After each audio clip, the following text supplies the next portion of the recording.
अंबाबाईने कोल्हापूरच्या कोल्हासुराचा वध केला. त्यांचा असलेला भाऊ रत्नासूर याचा वध केला भगवती देवीने. तर तो वध केल्याच्या नंतर हा किल्ला 120 एकरावर पसरलेला आहे व याच्या बाले किल्ल्याला 9 बुरुजे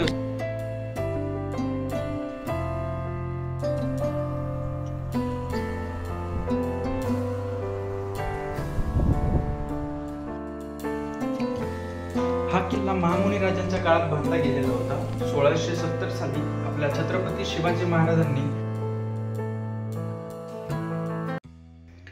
वेलकम बॅक मित्रांनो, मी तुमचा हॅप्पी म्हणजेच आकाश. आणि आज आपण ह्या व्हिडिओमध्ये बघणार आहोत रत्नागिरी येथील रत्नदुर्ग किल्ल्याचे ऐतिहासिक महत्त्व. तर चला आपण आपल्या ब्लॉगला सुरुवात करूया.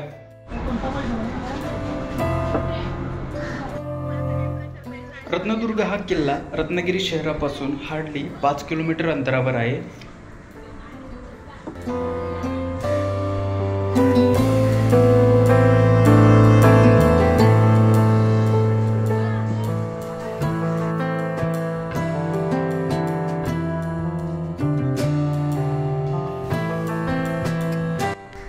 आपण किल्ल्याच्या आतमध्ये प्रवेश केला की आपल्याला भगवती देवीचं मंदिर पाहायला मिळतंय आणि त्याच्या समोरच आपल्याला सरखेड कान्होजी आंग्रे यांचा पुतळा सुद्धा बघायला मिळतो इथे.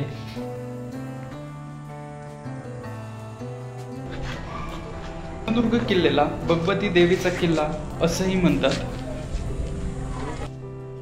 भगवती देवी म्हणजेच कोल्हापूरची जी महालक्ष्मी देवी आहे म्हणजेच अंबाबाई त्यांची बहीण. अंबाबाईने कोल्हापूरच्या कोल्हासुराचा वध केला. त्यांचा असलेला भाऊ रत्नासूर याचा वध केला भगवती देवीने. तर तो वध केल्याच्या नंतर भगवती देवी ही रत्नागिरी येथेच आली आणि येथेच बसलेली आहे.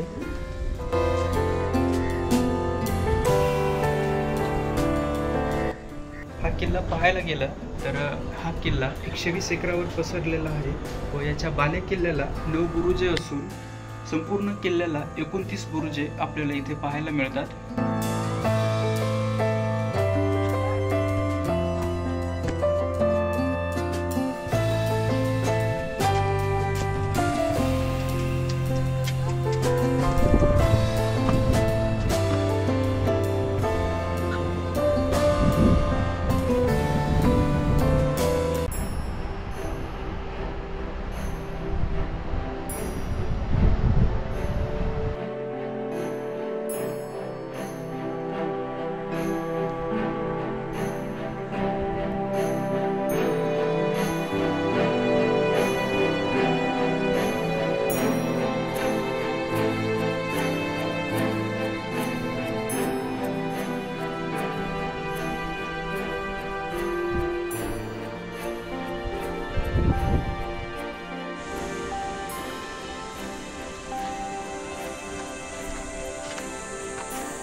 हा किल्ला महामुनी राजांच्या काळात बांधला गेलेला होता.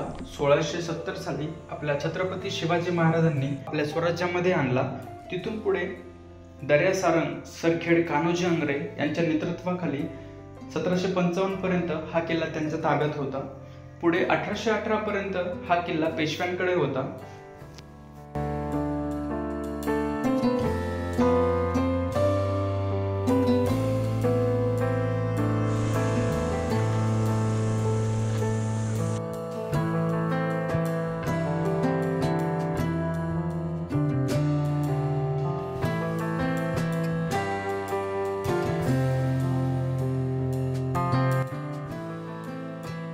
गड पाहिल्याच्या नंतर आपण जे गडावरून पाहिलं होतं समुद्रामध्ये एक मिनी मरीन ड्राईव्ह सारखा आपल्याला बांध पाहायला मिळतो.